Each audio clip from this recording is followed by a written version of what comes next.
स्वागत करता हूँ आप सभी का आपके अपने YouTube चैनल नमन सेठी पर। और आज मैं वीडियो का जो टॉपिक लेके आया हूँ वो ये है कि क्या वो 7 मिस्टेक्स हैं जो कि आप में से ज़्यादातर कैट 2023 के एस्पिरेंट्स इस वक्त कर रहे हैं। और ये मैं वीडियो क्यों लेके आया हूँ, क्योंकि ये वीडियो बनाने का आइडिया मुझे यहाँ से आया कि जो आप में से चैनल देख रहे हैं उन्हें पता होगा मेरे जो लास्ट कैट 2022 का अटेम्प्ट हुआ है उससे मेरे 97 परसेंटाइल थे। लेकिन क्या आप जानते हैं कि मेरे फर्स्ट कैट अटेम्प्ट में मेरे सिर्फ 78 परसेंटाइल थे, सिर्फ 78। तो ऐसा क्या गलतियां थी जो मैंने अपने फर्स्ट अटेम्प्ट में करी जिसकी वजह से मैं अपनी पोटेंशियल मैक्सिमाइज नहीं कर पाया? क्योंकि ऐसा तो था नहीं कि मैं अपने फर्स्ट अटेम्प्ट के टाइम पे पढ़ नहीं रहा था, मैं तब भी बहुत एफर्ट डाल रहा था। लेकिन क्यों ऐसा हुआ कि मैं उस वक्त उतना अच्छा स्कोर नहीं कर पाया? तो ये जो मैं आपके सामने 7 पॉइंट रखने वाला हूँ ये अपने एक्सपीरियंस से और जितना मैं दूसरों एस्पिरेंट्स को प्रिपेयर करते हुए देखता हूँ उससे जो मुझे लगा कि 7 पॉइंट जो बहुत सारे एस्पिरेंट्स करते हैं तो उसी वही सब मैं आपके सामने रखने वाला हूँ। आप ये बात इंश्योर करें कि इन आप ये पूरे 7 के 7 पॉइंट सुने, क्योंकि ऐसा नहीं होना चाहिए कि ऐसा ऐसा मतलब हो सकता है कि शुरुआत के 5 पॉइंट आप पे अप्लाई नहीं कर रहे हो, लेकिन छठा और 7वें पॉइंट पे मैं जो मिस्टेक बताऊंगा वो आप कर रहे हो। तो ऐसा नहीं होना चाहिए ना कि साल के एंड में जब आपका कैट एग्जाम हो गया हो तब आप ये वीडियो दोबारा देख रहे हो और तब आप सोच रहे हो काश हमने उस दिन वीडियो पूरी देख ली होती तो हमें ये सारे सातों पॉइंट हमारे छठे और 7वें पॉइंट जो हमारे मिस हो गए थे वो गलती हमसे नहीं होती। तो मैं आपसे यही कहूंगा कि पूरी वीडियो देखें और पूरे 7 के 7 पॉइंट सुने और इंश्योर करें कि इनमें से कोई आप गलती नहीं कर रहे हो, और कोई ऐसी गलती है जो आप अभी कर रहे हैं तो उसे तुरंत सुधारें। तो स्टार्ट करते हैं। सबसे पहला जो गलती ज्यादातर एस्पिरेंट्स कर रहे हैं इस वक्त, खास तौर से बिगिनर्स के लिए ये वाला पहला पॉइंट है कि आप क्या करते हो ना, आप इंग्लिश को बहुत ज्यादा लाइटली लेते हो। हम क्या सोचते हैं यार इंग्लिश ही तो है, स्कूल टाइम से फर्स्ट टू ट्वेल्थ पूरे जो इंग्लिश मीडियम में उन्होंने पूरे 12 साल पढ़ी है इंग्लिश, फर्स्ट से लेकर 12th क्लास तक, ग्रेजुएशन में भी कभी ना कभी इंग्लिश पढ़ी है। तो इंग्लिश में क्या ही होगा, पैसेज पढ़ना है, रीडिंग कॉम्प्रिहेंशन है, क्वेश्चन होंगे, आंसर देने हैं। पर इस तरह से नहीं होता। कैट का इंग्लिश बिल्कुल अलग है उस इंग्लिश से जो आपने स्कूल टाइम पे आपने ग्रेजुएशन में पढ़ी है। कैट के जो आरसी होंगे, जो पैराजंबल होंगे, जो ऑड वन आउट होंगे, जो क्वेश्चंस होंगे कैट के वीआरसी सेक्शन में, कैट के इंग्लिश सेक्शन में, उसका कॉम्प्रिहेंशन लेवल हाई होगा। तो अगर आप एक रेगुलर रीडर नहीं हो, अगर आपका कॉम्प्रिहेंशन स्किल्स अच्छा नहीं है, तो आप उसे समझ ही नहीं पाओगे कि सामने लिखा क्या हुआ है। और जो क्वेश्चंस होते हैं ना कैट के रीडिंग कॉम्प्रिहेंशन में, वो काफी क्लोज ऑप्शन के संग आते हैं। ज्यादातर नहीं, मतलब आपके सिलेक्शन पर डिपेंड करता है, लेकिन कई सारे क्वेश्चन होते हैं जो कि जिसमें क्लोज ऑप्शंस आपको मिलेंगे। तो अगर आप एक अच्छे रीडर नहीं हो तो फिर आप समझ नहीं पाओगे कि डिफरेंस क्या हो रहा है ऑप्शंस के बीच में, कि कौन से आरसी आपको पिक करने हैं, कौन से पैराजंबल आपको पिक करने हैं, कौन से ऑड वन आउट आपको पिक करने हैं। आप पढ़ के समझना ये सब कर ही नहीं पाओगे अगर आप एक रेगुलर रीडर नहीं हो। तो इंश्योर करें कि पहले तो लाइटली ना लें इंग्लिश को अच्छा खासा टाइम दें, रोज रीडिंग करें और उससे आपकी इंग्लिश अपने आप इंप्रूव होगी। जो दूसरी गलती बहुत सारे एस्पिरेंट्स कर रहे हैं इस वक्त, जो मैंने भी की थी, वो ये है कि आप ये दूसरी गलती है, ये है कि आप एक सब्जेक्ट पे बहुत ज्यादा फोकस कर रहे हो। अब ये गलती मैंने कैसे की थी, मेरी क्वांट मेरा फेवरेट सब्जेक्ट रहा है स्टार्ट से ही। तो मुझे क्वांट करना बहुत पसंद था, तो मैं क्या करता था, क्वांट में बहुत ज्यादा टाइम देता था। लेकिन इसमें गलत गलत क्या है ना कि आप एक सब्जेक्ट पे जब ओवर टाइम देते हो ना तो बाकी के सेक्शंस कॉम्प्रोमाइज हो जाते हैं। फिर बाकी के सेक्शंस पर आप उतना टाइम नहीं दे पाते हो। फिर आपको इंश्योर करना है कि आप इक्वल टाइम डिवोट करो हर सेक्शन पे। तो मैंने जब बाद में अपनी गलती रियलाइज करी, मैंने कैसे इंप्रूव किया, फिर मैं क्या करने लग गया कि मैं हर दिन ही इंग्लिश, क्वांट, रीजनिंग तीनों सब्जेक्ट्स करता था, तीनों सेक्शंस करता था। आप चाहो तो आप ऐसे कर सकते हो जैसे मैंने किया, या फिर आप ऐसे कर सकते हो कि 2 दिन आपने इंग्लिश कर ली, फिर उसके बाद 2 दिन आपने रीजनिंग कर ली, फिर 2 दिन आपने क्वांट कर ली, फिर वापस से 2 दिन इंग्लिश। तो ऐसे इस तरह से भी आप कर सकते हो। अब आपको ये सोचना है कि किस तरह से आपको तीनों सेक्शंस की प्रिपरेशन को बैलेंस करो। देखो एक सब्जेक्ट अगर आपका कोई स्ट्रांग है तो आप ऐसा कर सकते हो कि दूसरे सब्जेक्ट्स पे थोड़ा ज्यादा फोकस करो जो कि आपके थोड़े वीक चल रहे हैं। लेकिन आपको बैलेंस करके रखना है। आपको 3 सब्जेक्ट्स में इस तरह से बैलेंस रखना है कि कोई भी सेक्शन आपका वीक ना रहे। क्योंकि आप में से जिनको नहीं पता उनको मैं बता दूं कि कई कॉलेजेस जो हैं, कई जो अच्छे 20 स्कूल हैं, जो टॉप 20 स्कूल हैं इंडिया के, उनमें सेक्शनल कट ऑफ भी होती है, सेक्शनल कट ऑफ होती है। तो अगर आपका एक सेक्शनल में स्कोर कम रह गया तो आपको वहां से कॉल भी नहीं आएगा। तो इसलिए तीनों सेक्शंस की अपनी प्रिपरेशन को बैलेंस करके रखें और ये ध्यान में रखें। तीसरी गलती जो बहुत ज्यादा एस्पिरेंट्स कर रहे होंगे या आगे भी करने वाले होंगे, वो ये है कि जब आप मॉक्स देना स्टार्ट करोगे, किसी भी कोचिंग इंस्टीट्यूट के आप मॉक्स बाय करोगे, फिर वो देना स्टार्ट करोगे मॉक्स, तो मॉक्स के स्कोर को ना आप बहुत ज्यादा सीरियसली ले लेते हो। ये गलती मैं भी करता था। मैं क्या करता था कि जब मॉक का स्कोर मेरा जब कम आ जाता था तो यार मैं ना 1-2 दिन तो बड़ा डाउन सा रहता था, मतलब मन नहीं लगता था किसी चीज में, पढ़ाई में भी उतना मन नहीं लगता था, दिमाग में नेगेटिव थॉट्स आ जाते थे। क्या मॉक्स में इतना बुरा स्कोर आ रहा है, असली में पेपर में क्या ही होगा। और तो मतलब इस तरह के बड़े नेगेटिव थॉट्स आते थे। तो मेरी आपको एडवाइस इसमें यही है कि आप है ना मॉक्स को एज अ प्रैक्टिस सोर्स देखो। मॉक्स में स्कोर कम आ रहा है तो उसे ये देखो कि उससे एक तो क्वेश्चंस जो आ रहे हैं उसमें वो सारे क्वेश्चन आपको प्रैक्टिस करने हैं। जो जो क्वेश्चन आपको नहीं आए वो उन क्वेश्चन से आप क्या सीख सकते हो ये देखो, और उन मॉक्स का अच्छी तरह एनालिसिस करो। उससे ज्यादा मॉक्स से आपको दिल नहीं लगाना। मॉक्स को आपको देखना है, ठीक है, मुझसे ये गलती हुई, मैं यहाँ पे बेटर कर सकता था, ये समझो कि कहाँ मैं बेटर कर सकता था, और ये समझ लेने के बाद ना मॉक्स को भूल जाओ। एक बार जब आपने लर्निंग ले ली ना कि मैं इस मॉक में मैं क्या बेटर कर सकता था, उसके बाद मॉक में क्या स्कोर आया उससे ज्यादा दिल मत लगाओ। आप वो भूल के आप अगले आगे बढ़ जाओ, अपनी प्रिपरेशन आगे करो। मॉक के स्कोर को दिल से ही लगाना, क्योंकि इससे आपका टाइम भी बेकार होता है, नेगेटिव थॉट्स भी ज्यादा दिमाग में आते हैं। तो ये चीज आपको खुद से करनी होगी, ये कोई आपको कराने नहीं आएगा। आपको खुद में अपने दिमाग में बात डालनी है कि मॉक से मैं सीखूंगा फिर आगे बढ़ जाऊंगा, मॉक्स के अपने स्कोर को लेके नहीं बैठूंगा अपने दिमाग में। तो यहाँ की तीसरी गलती है कि मॉक के स्कोर को सीरियसली मत लो ज्यादा, क्योंकि आप में से कई अभी मॉक दे रहे होंगे, कई अभी आगे चल के देने वाले होंगे, तो ये वाली गलती आप नहीं करना। उसके बाद क्या है, जो चौथी गलती कई सारे एस्पिरेंट्स कर रहे हैं वो ये है कि आप जीके को बिल्कुल कंप्लीटली इग्नोर कर दे रहे हो। अब मैं ये बात मानता हूँ कि कैट में जीके नहीं आती है, लेकिन अगर आप एक एमबीए एस्पिरेंट हो तो फिर आप पहले तो ये बात ध्यान रखो कि आप कैट एस्पिरेंट नहीं हो, आप एक एमबीए एस्पिरेंट हो। क्योंकि देखो ये बात एक फैक्ट है कि सबका, मैं यहाँ नेगेटिव नहीं होना चाहता, लेकिन देखो सबका तो कैट एग्जाम बहुत अच्छा नहीं जाने वाला, ये तो एक फैक्ट है। अगर कैट में किसी के 99 परसेंटाइल आएंगे तो ऐसा भी स्टूडेंट होगा जिसके 1 परसेंटाइल आएगा, जिसके 30 परसेंटाइल आएंगे, जिसके 50 आएंगे, जिसके 60 आएंगे, जिसके 70 आएंगे। तो हर तरह के स्टूडेंट्स हैं। तो आप ये बात ध्यान रखो कि आपको ऐसा नहीं कर देना कि आप सिर्फ कैट कैट का कर रहे हो, बाकी एग्जाम्स में जो आने वाला है उसको बिल्कुल भूले हुए हो।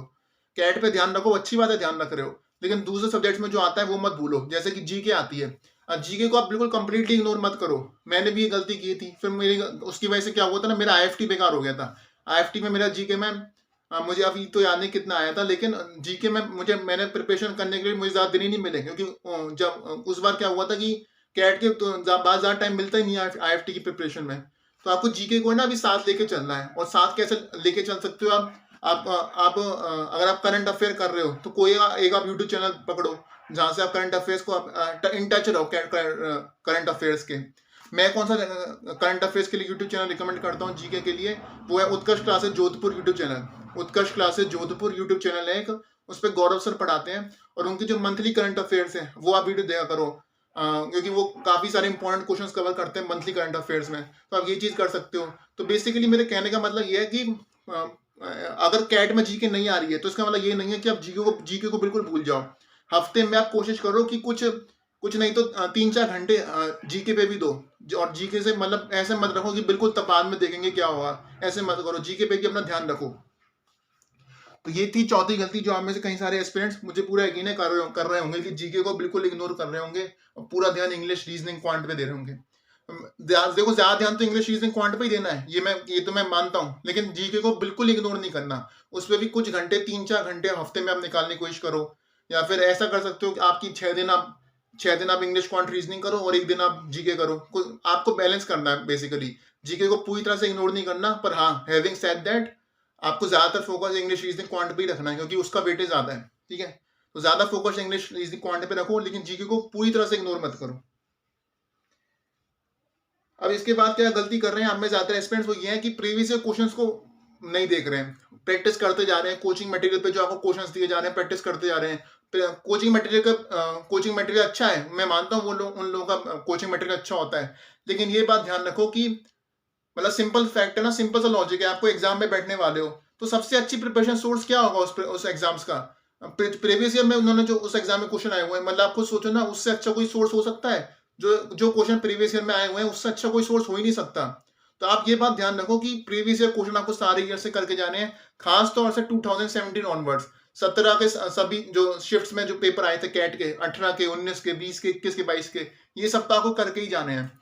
तो मैं ये आपसे कहूंगा कि जब भी आप कोई टॉपिक कंप्लीट करो ना, चाहे इंग्लिश का करो, चाहे रीजनिंग का करो, चाहे क्वांट का करो, तो आप प्रीवियस ईयर पेपर उठाया करो और उस टॉपिक के सिमिलर क्वेश्चन ढूंढा करो कि उस टॉपिक के कौन से क्वेश्चन प्रीवियस ईयर में आए हुए हैं, और उन्हें जरूर सॉल्व किया करो। अगर आपसे वो प्रीवियस ईयर वाले क्वेश्चन हो रहे हैं तो मतलब आपका वो टॉपिक अच्छी तरह आपने कवर किया है।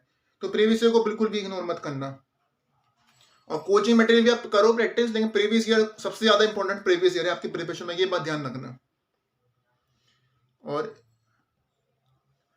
सो मिनिमम आपको इंश्योर करना है ये बात कि आप 17, 18, 19, 20, 21, 22, 17 से लेकर 22 तक के जो कैट के प्रीवियस ईयर पेपर है वो जरूर आप करके जा रहे हो।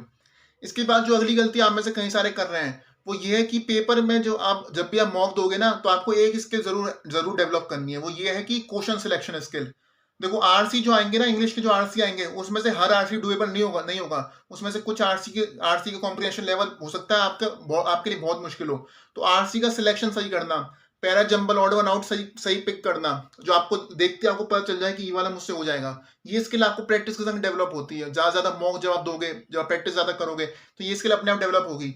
उसी तरह से रीजनिंग में क्या होता है, 4-5 सेट्स कुछ आए होंगे, जितने भी आए होंगे, तो फिर उसमें से आपको अपने लिए 2 से 3 पजल्स, 2 से 3 सेट्स आपको पिक करने हैं। और वो आपकी जो सेट सिलेक्शन स्किल्स होगी रीजनिंग के अंदर, वीआरसी में आपकी जो रीडिंग कॉम्प्रिहेंशन सिलेक्शन जो स्किल है, ये आपकी समय के साथ डेवलप होती है और तभी होती है जब प्रैक्टिस करते हो। और उसी तरह से क्वांट में भी जो जितने भी क्वेश्चन आए होते हैं, कुछ 20 से 25 के बीच में, वो सारे आप नहीं कर पाओगे। तो आपको ये समझ में आना चाहिए क्वेश्चन देखते ही कि ये वाला क्वेश्चन मैं कर सकता हूँ, ये वाला क्वेश्चन मैं नहीं कर सकता हूँ, ये क्वेश्चन मुझे छोड़ना है, ये क्वेश्चन मुझे अटेम्प्ट करना है। तो ये जो क्वेश्चन सिलेक्शन स्किल होती है ना, चाहे इंग्लिश में, चाहे रीजनिंग में, चाहे क्वांट में, ये समय के साथ डेवलप होती है। और ये तभी डेवलप होगी जब आप इसके लिए एफर्ट्स डालोगे, बहुत ज़्यादा रेगुलर प्रैक्टिस करोगे। और जब इतनी आप प्रैक्टिस कर लोगे ना, तो आपको खुद ही फील आने लग जाएगा क्वेश्चन देखते ही कि यार ये वाला क्वेश्चन मुझसे हो जाएगा, क्योंकि आपने उस तरह का क्वेश्चन पहले कर रखा होगा। और ऐसी उसी तरह आपको देखते ही मालूम पड़ जाएगा कि यार ये वाला क्वेश्चन जिस टॉपिक से है ना, वो टॉपिक मेरा उतना स्ट्रांग नहीं है, तो ये क्वेश्चन मुझे नहीं करना। तो क्वेश्चन सिलेक्शन स्किल और picking the right question is a very important skill in CAT. और ये ऐसी स्किल है जिसके बारे में ज़्यादा बातें होती नहीं है। लोग क्या कहते हैं, क्वेश्चन ज़्यादा करो अच्छा मार्क्स आएगा। तो सारे क्वेश्चन आप नहीं कर सकते हो, टाइम तो लिमिटेड है ना। अब कैट क्या हो रहा है, 40-40 मिनट दे रहा है हर सेक्शन में, 40 इंग्लिश में, 40 रीजनिंग में, 40 क्वांट में, सारे क्वेश्चन कैसे कर लोगे। तो क्वेश्चन सिलेक्शन स्किल आपकी बहुत सही होनी जरूरी है। और ऐसा नहीं होना चाहिए कि आपने कोई क्वेश्चन पिक किया, बाद में क्वेश्चन को आपने 2-3 मिनट दे दिए, तब आपको पता चल रहा है यार ये क्वेश्चन तो मुझसे हो ही नहीं पाएगा। तो क्वेश्चन सिलेक्शन स्किल सही करना बहुत जरूरी है, ताकि एग्जाम में आप जो भी क्वेश्चन पिक करो, वो आप कम से कम टाइम में सॉल्व करके अगले क्वेश्चन में बढ़ सको। तो ये स्किल डेवलप होगी तब जब आप सेक्शनल्स देना स्टार्ट करोगे, जब मॉक्स देना स्टार्ट करोगे, वहां पे आपकी स्किल आपकी नेचुरली डेवलप होगी। जब आपके कॉन्सेप्ट स्ट्रांग होंगे, तब आपको पता चलने लग जाएगा कि यार ये वाला टॉपिक का क्वेश्चन मैं कर सकता हूँ, इस तरह की लैंग्वेज वाला क्वेश्चन मैं नहीं कर सकता हूँ, इस तरह की लैंग्वेज वाला क्वेश्चन मैं कर सकता हूँ। तो ये क्वेश्चन सिलेक्शन स्किल डेवलप करना बहुत जरूरी है। बेसिकली टाइम मैनेजमेंट आपको करना आना चाहिए। उसके बाद जो अगली गलती मैंने की थी कि मैंने अपने जो मैंने एक कोचिंग के मॉक्स लगाए थे। मैंने एक कोचिंग का मॉक्स बाय किए थे और उसी के लगाए थे। अब इसमें क्या है ना, मैं आपको एडवाइस हमेशा ये दूंगा कि आप आइडियली 2 कोचिंग के आप मॉक्स रखो। आप 3 के भी रख सकते हो, पर 2 सफिशिएंट होते हैं। मेरे केस में सफिशिएंट थे। तो एक कोचिंग पर रिलाई मत करो। उससे नुकसान क्या होता है ना कि ऐसा हो सकता है कि एक कोई कोचिंग के आपने मॉक्स खरीदे, वो एक ही लेवल पे आ रहे हो, वो मान लो हर मॉक उस कोचिंग का डिफिकल्ट हो, और एग्जाम लेकिन हो सकता है मीडियम लेवल पे आ जाए। तो आपको डिफरेंट लेवल ऑफ एग्जाम आपको अप्रोच करना आना चाहिए कि अगर एग्जाम का लेवल डिफिकल्ट हुआ तो मुझे कैसे अप्रोच करना है, मीडियम हुआ तो मुझे कैसे अप्रोच करना है, एग्जाम का लेवल इजी हुआ तो मुझे कैसे अप्रोच करना है। तो वो different level of difficulty solve करने के लिए ना, आपको एक से ज्यादा कोचिंग के मॉक्स अगर आपके पास हैं तो बहुत अच्छी बात है। तो मैं कहूँगा आइडियली आप 2 कोचिंग के मॉक्स बाय करो। और अगर आप मान लो एफर्ट नहीं कर सकते हो, अगर आप क्या सोचते हो भैया एक ही कोचिंग का मैं बाय करना अफोर्ड कर सकता हूँ, तो आप एक कोचिंग का बाय करो। फिर आप क्या करो, कई सारे आपको फ्री मॉक्स मिलेंगे, गूगल पे आपको कई सारे फ्री मॉक्स मिल जाएंगे, उन सभी को लगाओ। क्योंकि वो सारे फ्री मॉक्स, क्योंकि क्या होता है ना, कई सारे कोचिंग इंस्टीट्यूट अपने एक फ्री मॉक, 2 फ्री मॉक डाल लगे हैं, तो वो सब लगाओ। अगर आप 2 अफोर्ड नहीं कर सकते हो, 2 कोचिंग इंस्टीट्यूट्स के मॉक्स, तो फिर एक आप बाय करो तो ऐसा कर सकते हो। बाकी 2 कोचिंग इंस्टीट्यूट के आप बाय कर रहे हो तो काफी अच्छी बात है। उससे आपको वैरायटी कवर करने में मिल जाएगी, वैरायटी ऑफ क्वेश्चन सॉल्व करने में मिल जाएंगे, वैरायटी ऑफ डिफिकल्टी लेवल आपको सॉल्व करने में मिल जाएगी। तो ये करो। और इसके बाद मैं आपके ये कहूंगा कि जो मेरी सबसे बिगेस्ट लर्निंग रही, ठीक है, ये तो मुझसे मिस्टेक्स थी जो हुई थी, एक जो सबसे बड़ी बिगेस्ट लर्निंग रही ना, कि कैट का एग्जाम एक रोलर कोस्टर राइड होगा, एक इमोशनल जर्नी होगी, एक इमोशनल रोलर कोस्टर राइड होगा। कुछ दिन पे आप बड़ा अच्छा फील करोगे जब आपके मॉक्स में हो सकता है अच्छे मार्क्स आए, जब आपने कोई कॉन्सेप्ट क्लियर कर लिया। लेकिन कुछ दिन पे आप काफी ज्यादा लो भी फील करोगे। और लो क्यों फील कर सकते हो आप, हो सकता है कि मॉक्स का स्कोर कम आ गया हो। तो आपको इंश्योर करना है कि आप एक neutral state of mind maintain करके रखो अपने कैट की प्रिपरेशन में, क्योंकि कुछ दिन आपके बड़े अच्छे होंगे, कुछ दिन आपके बड़े खराब भी होंगे। मेरी नजर में विनर वही है जो कि लास्ट दिन तक फाइट मारेगा। अगर आप लास्ट दिन तक चलते रह सकते हो, डिस्पाइट द फैक्ट कि आपका मॉक्स में स्कोर कम आ रहा है, कैट के दिन तक आप जान लगा सकते हो अपनी पूरी प्रिपरेशन में, तो मेरे लिए आप विनर हो। और आपको यही इंश्योर करना है कि चाहे मॉक्स का स्कोर कैसा आ रहा हो, चाहे आप दुखी हो कभी मॉक के स्कोर के बाद, चाहे आप थोड़ा डाउन फील कर रहे हो, तब भी प्रिपरेशन करते रहो, अपने आप को इंप्रूव करने की कोशिश करते रहो। जो मैंने गलतियां बताई हैं इस वीडियो में वो ध्यान में रख के प्रैक्टिस करते रहो और आपका कैड में जरूर अच्छा स्कोर आएगा। और अगर आप ये गलतियां अवॉइड करोगे जो मैंने बताई, जो मुझसे हुई थी, तो आप बिल्कुल सही ट्रैक पे आप जा रहे हो। और आप में से मुझे बताएं कि आप में से आपको इनमें से कौन कौन सी वो गलतियां लगी जो कि अभी आप कर रहे थे, ये आपको लगता है जो आप फ्यूचर में करते, और जिस वीडियो से जो आपको आप मिस्टेक्स आप नहीं करोगे, वो कौन सी मिस्टेक्स आपको लगी है वो मुझे जरूर बताएं। बाकी यही है इस वीडियो में। बाकी फिर से मैं कहूंगा कि ध्यान रखें कि कैट की जर्नी एक इमोशनल रोलर कोस्टर राइड होगी। अभी अप्रैल चल रहा है, अभी मई आएगा, जून आएगा, अभी स्ट्रेस बढ़ना स्टार्ट होगा जैसे जैसे आप कैट के करीब आओगे। आपको अपने आप को प्रिपरेशन में ध्यान रखना है। ज्यादा इधर उधर क्या हो रहा है, यूट्यूब पे कौन क्या कर रहा है, इस पर ध्यान मत रखो। अपना ध्यान पढ़ाई पे रखो। आपको अपना स्कोर मैक्सिमाइज करना है और अपना फोकस, मतलब इस ये ऐसा टाइम है ना आपके लिए, बड़े इंपॉर्टेंट 6 मंथ्स आ रहे हैं, ये जो 6-7 मंथ जो भी है कैट से पहले, इस पे अपना पूरा ध्यान प्रिपरेशन पे रखो। और है ना, कभी ज्यादा खुश होके ऐसा मत करो कि पढ़ाई अब मैं 1-2 दिन नहीं करता, और कभी ऐसा ही मत करो कि दुखी होके पढ़ाई छोड़ दी। अपना एक बैलेंस, एक न्यूट्रल स्टेट ऑफ माइंड रखो और अपने एक फिक्स आवर रखो कि मैं इतने घंटे रोज पढ़ूंगा चाहे कुछ भी हो जाए। तो बस यही है इस वीडियो में। मैंने पूरी कोशिश करी कि जो मतलब जो मुझे लगा कि आपके लिए बहुत इंपॉर्टेंट पॉइंट्स है वो आप तक जरूर पहुंचे। और पूरा मतलब जो भी आपको कुछ ऐसा ना लगे कि यार ये वाली बात मुझे काश पहले पता होती तो मैं अपना अपना फर्स्ट अटेम्प्ट में या अपने सेकंड अटेम्प्ट में या थर्ड अटेम्प्ट में कैट क्लियर कर सकता था। मैंने पूरी कोशिश करी कि आप तक वो सारे पॉइंट्स पहुंचे हैं, जो कि अगर शायद मुझे किसी ने बताए होते तो मेरा भी काफी टाइम बच सकता था। बाकी यही है इस वीडियो में। उम्मीद करता हूँ वीडियो को पसंद आई हो तो प्लीज लाइक कर दीजिएगा। चैनल अभी तक सब्सक्राइब नहीं किया है तो कर दीजिएगा। और किस टॉपिक पे आप वीडियो चाहते हैं आगे वो भी जरूर बताएं कमेंट बॉक्स में। बाकी मिलते हैं बहुत जल्द। टेलीग्राम ग्रुप का लिंक भी आपको नीचे डिस्क्रिप्शन बॉक्स में, कमेंट बॉक्स में मिल जाएगा। तो बस यही है इस वीडियो में, मिलते हैं बहुत जल्द। Thank you.